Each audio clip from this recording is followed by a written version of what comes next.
जय श्री राधे। आज हम एक बड़े ही अद्भुत कथा प्रसंग के साथ हाजिर हुए हैं, तो चलिए शुरू करते हैं। अभी हमने जी भर के देखा नहीं है, पंक्तियां चाहे जिस गीत की हो, मेरी जीभ पर आकर समय समय पर मेरे हृदय को झकझोरती रहती हैं। बात 2 दिसंबर सन 2009 ईस्वी की है। रात 11 बजे का समय।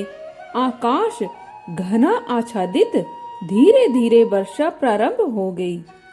मैं स्कूटर से अपने पति और 10 वर्ष के पुत्र के साथ घर आ रही थी।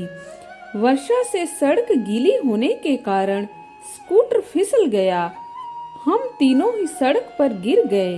शायद नाम जप के प्रभाव के कारण मुझे और मेरे पुत्र को खरोंच तक नहीं आई, किंतु मेरे पति देव की जांघ में हैंडल इतनी जोर से लगा कि यह बेहोश हो गए। मैं और मेरा पुत्र किम कर्तव्य विमूढ़ थे। मैं आर्त भाव से अपने आराध्य प्रभु श्री राम को पुकारने के अतिरिक्त और कर भी क्या सकती थी। तेज बारिश और सर्दी के कारण गाड़ियां धीमी होती, किंतु सहायता करने का साहस किसी ने नहीं किया। अचानक कोई, जिसे मैंने ठीक से देखा भी नहीं, स्कूटर से मेरे पास आकर रुका। मुझसे बिना कुछ पूछे मुझे सांत्वना दी। उसने कहा, माता जी, आप बिल्कुल चिंता न करें, इन्हें कुछ नहीं हुआ, यह बिल्कुल ठीक हैं। यहाँ भीगने से इनकी तबीयत खराब हो जाएगी। मैं इन्हें सामने कॉलोनी में पहुंचाए देता हूँ। ये कहकर उन्होंने मेरे पति को स्पर्श किया। यह तुरंत होश में आ गए। कहाँ तो तेज पानी की वर्षा और मेरे हिलाने से भी इन्हें होश नहीं आ रहा था, और कहाँ उन्होंने इन्हें अपने स्कूटर पर बैठाया और घर तक छोड़ गए।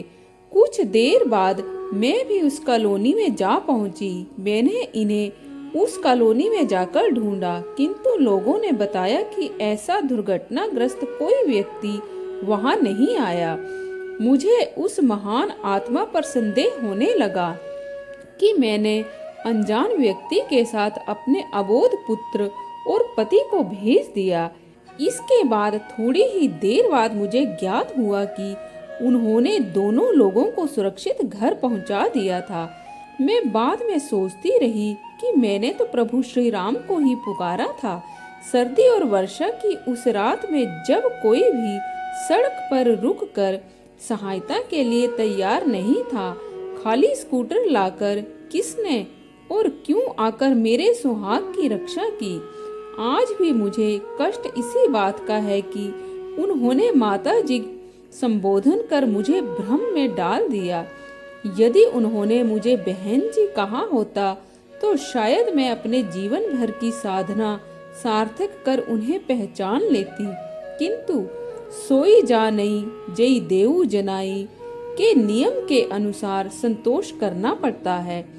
अनुभव आज तक का यही है कि वे अनेक बार मेरे सामने आए, किंतु जब जब वे मेरे पास मेरी सहायता करने के लिए आए, अपनी सांसारिक दृष्टि के कारण मैं उन्हें पहचान नहीं सकी।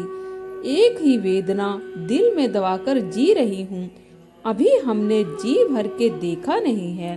तो आज के लिए बस इतना ही। कल फिर आपसे भेंट होगी। तब तक के लिए जय श्री राधे।